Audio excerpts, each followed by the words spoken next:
ಏನು ಜೀವ ಇದ್ದಂಗೆ ಉಜ್ತಾ ಇದ್ದೀರಾ? ಹಾಂ, ಇಲ್ಲಪ್ಪ ಏನೋ ಒದ್ದಾಡ್ತಿದ್ರು. ಇಲ್ಲಿ ಇದು ಪಂಚನಹಳ್ಳಿ ಕೆರೆ.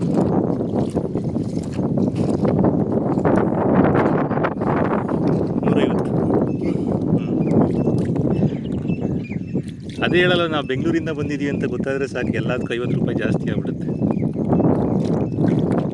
ನಾವು ಬರೋ 100 ರೂಪಾಯಿ ಕೊಡೋದು. ಅಲ್ಲಿಂದ ಅವ್ನು ಬೇಕಾದ್ರೆ ಅಲ್ಲ ರೈತರುಗಳು ಅಕ್ಕಪಕ್ಕದವ್ರಿಗೆ ಊರವ್ರಿಗೆಲ್ಲ 100 ರೂಪಾಯಿಗೆ ಮಾರೋದು.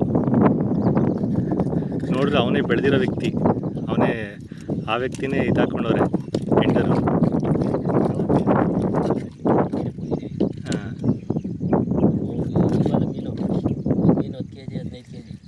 ಯಾವುದೋ ಈಜಾಡ್ತಿತ್ತು ಅಂತಂದ್ರೆ ಎಲ್ಲರೂ ನೀತಲ್ಲಿ. ಅಯ್ಯೋ, ಇಲ್ಲೂ ಇದ್ವಣ, ನಾನು ಒಂದ್ಸಲಿ 7 kg ಮೀನು ತಗೊಂಡೋಗಿದ್ದೆ.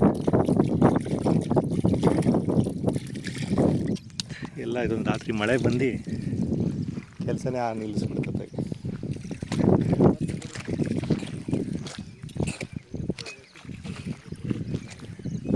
ಕಲ್ಕಂಬ ಹಾಕ್ಸ್ಲಿಕ್ಕೆ ಅಂತ ಬಂದಿದ್ವಿ, ಎಲ್ಲ ಬಿಟ್ಟಿದೆ. ಇದು ನಮ್ಮದು ಒಂದು ರೀತಿ ಗದ್ದೆ ಭೂಮಿ ಆಗಿರೋದ್ರಿಂದ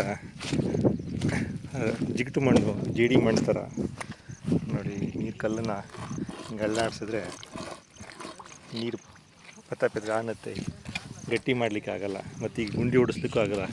ಗುಂಡಿ ಹೊಡಿತಿದ್ದಂಗೆ ನೀರು ಉಕ್ಕುತ್ತೆ ನೀರು ಭೂಮಿ ಒಳಗೆ. ಫುಲ್ಲು ಕೊಕ್ಕರೆಗಳು ನಿಂತಿವೆ ಸುಮ್ಮನೆ, ಜಮೀನು ತುಂಬ ಎರೆಹುಳ ತಿನ್ಕೊಂಡು. ನಮ್ಮದಿಲ್ಲೇ ಕಣಕಟ್ಟೆ ಕೆರೆಯಲ್ಲಿ ಅಲ್ಲೇ ಫಿಶ್ ಹಿಡಿತಾರೆ. ಮೀನು ಹಿಡ್ಕೊಂಬಂದು ಕೆಲಸಗಾರ ಊಟ ಮಾಡಿ ಓಡ್ತಾರೆ. ಈ ವಾರ ಬಂದ ಕೆಲಸ ಎಲ್ಲ ವೇಸ್ಟ್ ಆಯಿತು. ಅಟ್ಲೀಸ್ಟ್ ಇಲ್ಲಿ ತಂಪಾದ ವಾತಾವರಣ, ಈ ಬಿಸಿಲಿನ ಏಪ್ರಿಲ್ ಮೇ ಬಿಸಿಲಿನ ಹೀಟಿಂದ ಅಟ್ಲೀಸ್ಟ್ ಸೇವ್ ಆಯಿತು ಈ ವೀಕೆಂಡ್ಸ್.